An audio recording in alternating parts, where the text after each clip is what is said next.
Train பிடிக்கிற அவசரத்துல 10 நிமிஷத்துல கண்ணதாசன் அவர்கள் ஒரு பாட்டு எழுதியிருக்காரு. அந்த பாட்டு பயங்கர ஹிட் ஆச்சு. அது என்ன பாடல் அப்படின்னு தெரிஞ்சுக்க வீடியோ முழுமையா பாருங்க. உங்களுக்கு கண்ணதாசன் அவர்களை பிடிக்கும்னா மறக்காம இந்த வீடியோவை லைக் பண்ணிட்டு நம்ம சேனலை சப்ஸ்கிரைப் பண்ணிக்கோங்க. வாங்க வீடியோக்குள்ள போலாம். தமிழ் சினிமாவில் இருக்கக்கூடிய எண்ணற்ற பாடல்கள் காலம் கடந்த பிறகும் மக்கள் மனதுல இன்னைக்கு வரையும் ஒழிச்சிட்டு இருக்க நிறைய பாடல்கள் இருக்கு.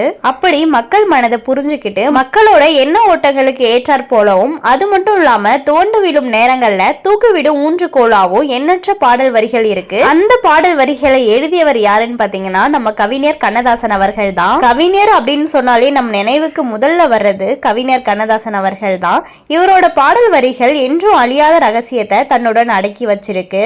நடிப்பு மேல இருக்க தீரா காதலால தனது 16 வயதுல சென்னைக்கு ஓடி வந்தவர் தான் கண்ணதாசன் அவர்கள். அவருக்கு நடிப்பின் மீது ஆசை இருந்ததாம். இருந்தாலும் அவருக்கு முதல்ல கிடைச்ச வாய்ப்பு என்னன்னா எழுதக்கூடிய வாய்ப்பு தான். பல படங்கள்ல இவர் நடிச்சும் இருக்காரு. கண்ணதாசன் முதல்ல எழுதியது கண்ணியின் காதலி அப்படிங்கிற ஒரு படத்துல கலங்காதிரு மனமே அப்படிங்கிற பாடல் தான். சுமார் 4500 படங்களுக்கு பாடல்களை எழுதியிருக்காரு. அது மட்டும் இல்லாம 6 படங்களை தயாரித்தும் இருக்காரு. மேலும் ஏராளமான நூல்களையும் எழுதியிருக்காரு. கண்ணதாசன் அவர்கள் பல படங்களுக்கு கதை மற்றும் வசனத்தை எழுதியிருக்காரு. மேலும் 7 பத்திரிகைகள்ல ஆசிரியர், எழுத்தாளர் போன்ற முக்கிய பொறுப்புகளையும் வகித்திருக்காரு. இது எல்லாத்தையும் அவரோட 54 வயதுக்குள்ள செய்திருக்காரு. உலகத்திலேயே தனக்கு தானே இரங்கற்பா எழுதி கொண்ட ஒரே நபர் கண்ணதாசனா தான் இருக்கும். தான் இறப்பதற்கு பல ஆண்டுகளுக்கு முன்பே அவர் அதை எழுதிட்டாராம்.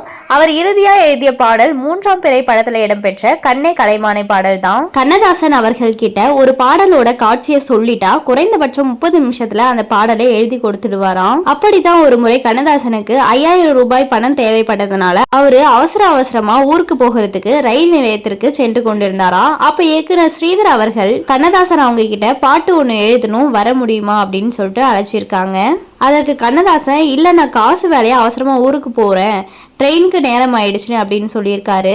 நீங்க வந்து பாட்டு எழுதி கொடுத்துட்டு கையோட பணத்தை வாங்கிக்கிட்டு போங்க அப்படின்னு ஸ்ரீதர் சொல்லியிருக்காரு. பாட்டும் எழுதணும், பணமும் வாங்கணும், ட்ரெயினையும் மிஸ் பண்ணிடக்கூடாது அப்படின்னு போய் உட்காந்து பாட்டோட சுச்சுவேஷன் என்னன்னு கேட்டுட்டு 10 நிமிஷத்துல பாடலை எழுதி ஸ்ரீதர் உனக்கு ஓகேவா அப்படின்னு கேட்டுட்டு உடனே ட்ரெயினுக்கு கிளம்பிட்டாராம் கண்ணதாசன். அது எந்த பாடல்னா நெஞ்சில் ஒரு ஆலயம் படத்துல இருக்கக்கூடிய பிரபலமான முத்தான முத்தல்லவோ முடிந்து வந்த முத்தல்லவோ. இந்த பாடல் தான் கண்ணதாசன் அவர்கள் 10 நிமிஷத்துல எழுதி கொடுத்த பாடல். உங்களுக்கு நெஞ்சில் ஒரு ஆலயம் படத்துல வரக்கூடிய எந்த பாடல் ரொம்ப பிடிக்கும் அப்படின்றத கமெண்ட் பண்ணுங்க. உங்களுக்கு கண்ணதாசன் அவர்களை பிடிக்கும்னா மறக்காம இந்த வீடியோவை லைக் பண்ணிட்டு நம்ம சேனலை சப்ஸ்கிரைப் பண்ணிக்கோங்க. நன்றி. அடுத்த வீடியோல பார்க்கலாம்.